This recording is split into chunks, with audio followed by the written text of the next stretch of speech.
Bismillahirrahmanirrahim. Assalamualaikum dan salam sejahtera. Baik, hari ini teacher nak kongsikan bagaimana menjawab soalan tajuk panjang jisim dan isi padu cecair.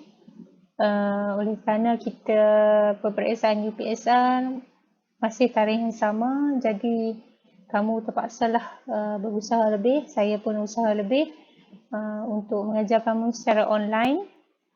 Okey, kita tengok soalan ni. Puan Ina membeli sehelai kain yang panjangnya 14 meter berharga RM210. Kain itu dipotong kepada 7 bahagian yang sama panjang. Dia menggunakan 3 bahagian daripada kain itu untuk membuat alas meja. Berapakah panjang kain dalam meter yang digunakan untuk membuat alas meja? Hitung harga kain alas meja itu. Okey. Bila kita baca soalan, yang pertama ialah kita kena faham dulu situasinya, ceritanya berkenaan dengan apa. Okey, yang pertama. Yang kedua, selepas kita membaca soalan, kita perlu tentukan operasi apa yang terlibat. Okey, dalam peperiksaan, kita boleh menggunakan pelbagai kaedah yang menepati konsep. Okey, kita guna macam-macam kaedah, kalau salah konsep pun tak diterima juga. Okey, jadi hari ni kita nak share dua teknik jawab. Okey, yang pertama kaedah pengiraan ataupun mekanikal, dan yang kedua kita menggunakan kaedah rajah atau lebih glamournya bar model lah. Okey. Kita tengok dulu kaedah mekanikal.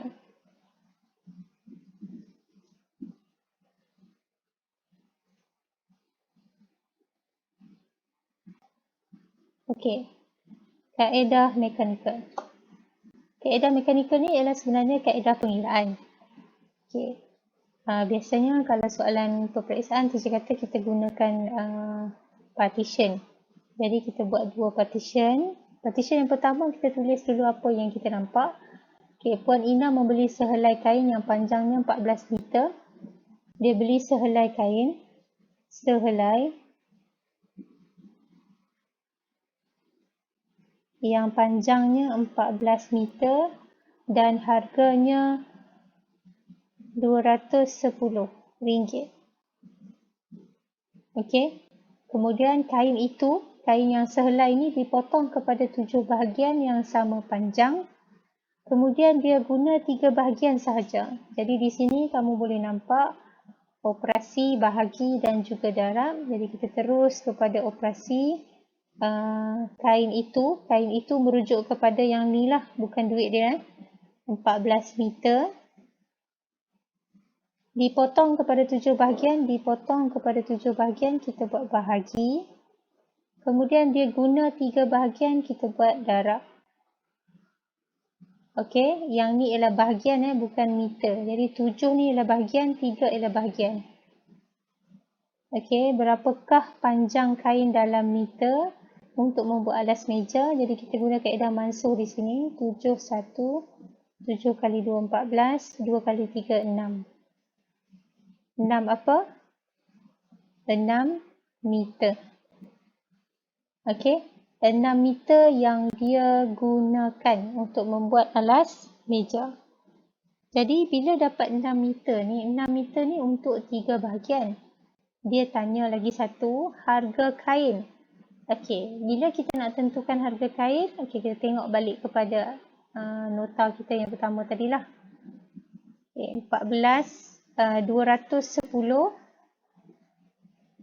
kita bahagikan dengan 14 meter supaya kita dapat 1 meter berapa RM.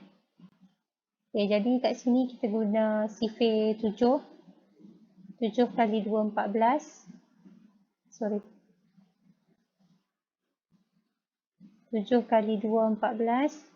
7 kali 3 21 dengan sifar. Kemudian kita masukkan lagi 21. 2 kali 1 2, bagi 1 5. Jadi 1 meter kita dapat RM15. Dia nak beli 6 meter, kita buat RM15. 1 meter 15. Jadi kat sini kita kena kali dengan 6 kali 5, 30, RM90 yang dia perlu bayar untuk beli 6 meter kain. Okey, jelas? Itu kaedah mekanikal. Kita pergi kepada kaedah bar model.